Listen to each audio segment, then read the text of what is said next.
This is Varun Bajpayee, your mathematics mentor, and welcome back to this another video.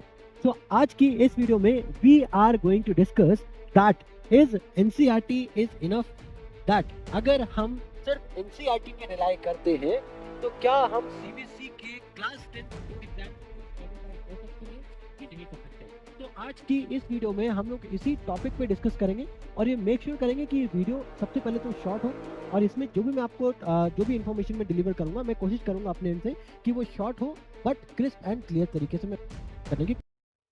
तो discuss करते हैं। सबसे पहला पॉइंट जो मैं आपके सामने यहाँ पे डिस्कस करना चाहता हूँ वो ये है कि एनसीईआरटी की जब हम लोग बात करते हैं, ठीक है, और स्पेशली जब हम लोग क्लास 10th के बोर्ड एग्जाम्स की बात करते हैं तो यहाँ पे ना दो लेवल्स होते हैं। एक होता है आपका बेसिक लेवल, ठीक है, और दूसरा होता है आपका स्टैंडर्ड लेवल, ठीक है। तो एक एक करके दोनों लेवल्स की हम लोग चर्चा करेंगे, ठीक है। तो अगर हम बेसिक लेवल की बात करें तो ऐसे बच्चे जो बेसिक लेवल मैथ्स को फॉलो करते हैं और सिर्फ एनसीईआरटी पे रिलाई करते हैं, ठीक है, तो उनके बोर्ड एग्जाम में 40 to 50 मार्क्स वो एक्सपेक्ट कर सकते हैं। अब आप बोलोगे सर बेसिक मैथ्स में भी क्या 40 to 50 मार्क्स ही एक्सपेक्ट किए जा सकते हैं? आंसर है यस। अगर आप बेसिक मैथ्स में हो, ठीक है, अगर आपने बेसिक मैथ्स ऑप्ट की है और अगर आप खाली एनसीईआरटी पे रिलाई करते हो तो आप 40 to 50 मार्क्स आप इजीली स्कोर कर सकते हो, ठीक है। अब बहुत ध्यान से समझना, ठीक है। अब उसी जगह पे अगर हम स्टैंडर्ड मैथमेटिक्स की बात करें, ठीक है, तो ऐसे बच्चे जिन्होंने स्टैंडर्ड मैथमेटिक्स को ऑप्ट किया है और वो बच्चे सिर्फ एनसीईआरटी ही अभी तक सॉल्व कर पाए हैं और एक्सपेक्ट कर रहे हैं कि एनसीईआरटी सॉल्व करके वो अच्छे मार्क्स ले आएंगे, तो आंसर है कि आप अगर सिर्फ एनसीईआरटी पे डिपेंड हो तो आप डियर पास भी नहीं हो पाओगे, आप पास भी नहीं हो पाओगे।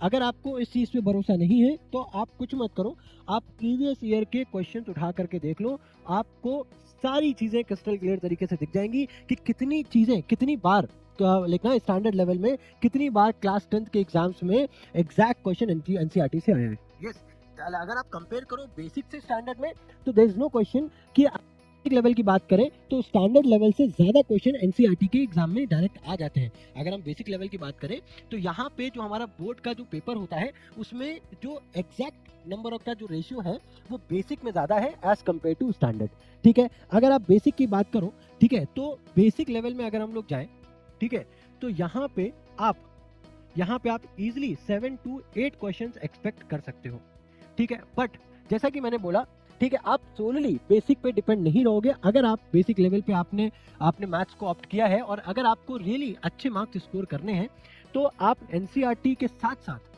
ठीक है, एनसीईआरटी के साथ साथ आप पीवाईक्यूज को जरूर करें, ठीक है, आप एनसीईआरटी के साथ साथ आप पीवाईक्यूज को जरूर करें, ठीक है। अब उसी जगह पे अगर हम स्टैंडर्ड लेवल की बात करते हैं, ठीक है, अगर हम स्टैंडर्ड लेवल की बात करते हैं तो इसमें हार्डली मैं अगर बोलूं तो 2 क्वेश्चंस ही सिर्फ आपको देखने को मिलते हैं और वो भी मैं वर्ड यूज कर रहा हूँ यहाँ पे हार्डली, ठीक है। क्यों? उसका रीजन भी है, ठीक है, क्योंकि अगर आप देखो तो हमारे पेपर्स में एमसीक्यूज भी आते हैं, ठीक है, मल्टीपल चॉइस क्वेश्चंस होते हैं, केस बेस्ड क्वेश्चंस भी पूछे जाते हैं, साथ ही साथ असर्शन रीजन भी क्वेश्चंस पूछे जाते हैं। अब अगर आप एनसीईआरटी की बात करो, अगर आप पुरानी एनसीईआरटी की बात करोगे, ठीक है, तो उसमें से कुछ चैप्टर्स थे, ठीक है, जैसे कि अरिथमेटिक प्रोग्रेशन हो गया, कोऑर्डिनेट ज्योमेट्री हो गया, सर्कल हो गया, ट्रायंगल हो गया, तो उसमें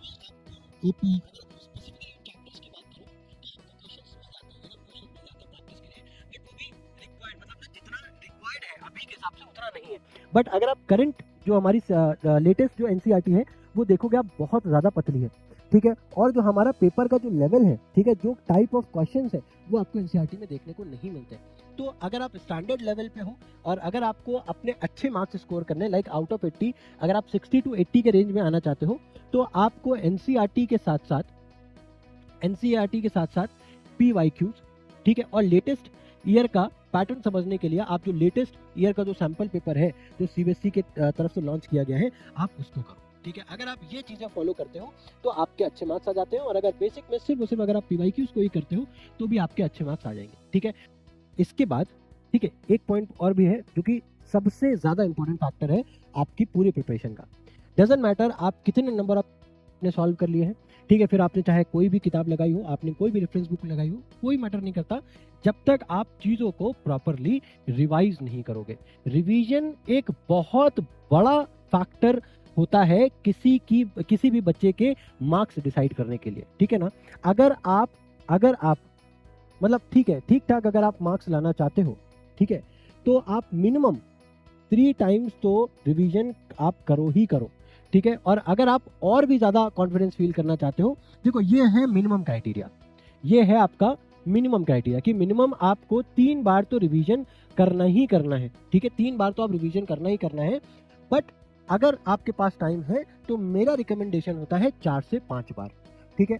आप किसी भी एग्जाम में प्रिपेयर होने से पहले आप अपने सिलेबस को, अगर आप रियली अच्छा परफॉर्म करना चाहते हो, क्वेश्चंस को कॉन्फिडेंटली सॉल्व करना चाहते हो, तो आप ट्राई करो कि मिनिमम 4 से 5 टाइम्स तो आपका रिवीजन होना ही चाहिए। बट अगर आपके पास टाइम नहीं है, राइट, तो ये तो मिनिमम क्राइटेरिया है जो आपको फुलफिल करना ही करना है, ठीक है। आपको कुछ नहीं करना, अगर आप बेसिक में हो तो एनसीईआरटी करो, पीवाईक्यू करो, ठीक है। उसके बाद फिर से रिवीजन करो, फिर पीवाईक्यू, फिर से एनसीईआरटी पीवाईक्यू, इस तरीके से आपको साइकिल रिपीट करनी है। मैंने ऑलरेडी आपको बता रखा है, मैथ्स में मैं चीज़ों को 3 क्वेश्चंस को 3 तरीकों से डिवाइड करता हूँ, इजी, मीडियम, हार्ड, ठीक है। जब भी हम लोग रिवाइज करेंगे, हम लोग हमेशा क्वेश्चंस को इन 3 कैटेगरीज में डिवाइड कर लेंगे, ठीक है, ताकि हम रिवीजन के टाइम पे अपना टाइम सेव कर पाए और रिवीजन को एफिशिएंटली कर पाए। अब रिवीजन करते कैसे हैं, उसके लिए मैंने ऑलरेडी वीडियो बनाई हुई है, आप उसको रेफर कर सकते हो, ठीक है।